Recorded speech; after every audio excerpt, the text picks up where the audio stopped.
ಅವರನ್ನ ಯಾವ ರೀತಿ ಅವಮಾನ ಮಾಡೋದು, ಇದನ್ನೆಲ್ಲ ಮಾಡ್ತಕ್ಕಂಥ ರೀತಿಯಲ್ಲಿ ರಾಜ್ಯದಲ್ಲಿ ಅನೇಕ ಸಂಸ್ಥೆಗಳು ಉಟ್ಕೊಂಡ್ಬಿಟ್ಟಿದ್ದಾವೆ. ಮೊನ್ನೆ ತಾನೇ ಮುಖ್ಯಮಂತ್ರಿಗಳು ನಾವೆಲ್ಲ ಕೂತ್ಕೊಂಡು ಸಭೆ ಮಾಡಿ, ಯಾರು ಕಾನೂನನ್ನ ಉಲ್ಲಂಘನೆ ಮಾಡಿ ಅವರಿಗೆ ಲೈಸೆನ್ಸ್ಗಳಿರೋದಿಲ್ಲ ಅಂತವ್ರು ಯಾರಾದ್ರೂ ಮಾಡಿದ್ರೆ ತಕ್ಷಣ ಹಿಡಿದವ್ರು ಮೊಳಕೆ ಹಾಕ್ತೀವಿ. ನಾವು ಪೊಲೀಸ್ ಇಲಾಖೆಗೆ ಸೂಚನೆ ಕೊಟ್ಟಿದ್ದೇವೆ ಈಗಾಗಲೇ.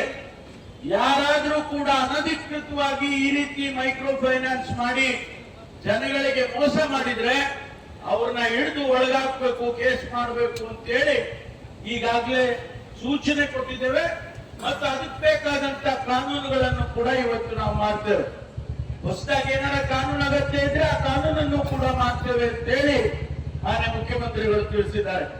ಆದ್ರಿಂದ ಸಮಾಜದಲ್ಲಿ ಇಂಥವ್ರು ಯಾರೇ ಇದ್ರು ಕೂಡ ಜನಗಳಿಗೆ ಮೋಸ ಮಾಡೋರಿದ್ರೆ ಅವರನ್ನ ತಕ್ಷಣ ನಮ್ಮ ಇಲಾಖೆಯವರು ಕಂಪ್ಲೇಂಟ್ ತಗೊಳ್ಳಿ, ಇಲ್ಲದೆ ಇದ್ರೆ ಸುವಮೋಟೋ ಕೇಸನ್ನು ರಿಜಿಸ್ಟರ್ ಮಾಡಿ ಅಂತ ಹೇಳಿ ನಾನು ಈಗಾಗಲೇ ನಮ್ಮ ಇಲಾಖೆಯ ಮುಖ್ಯಸ್ಥರಿಗೆ ತಿಳಿಸಿದ್ದೇನೆ.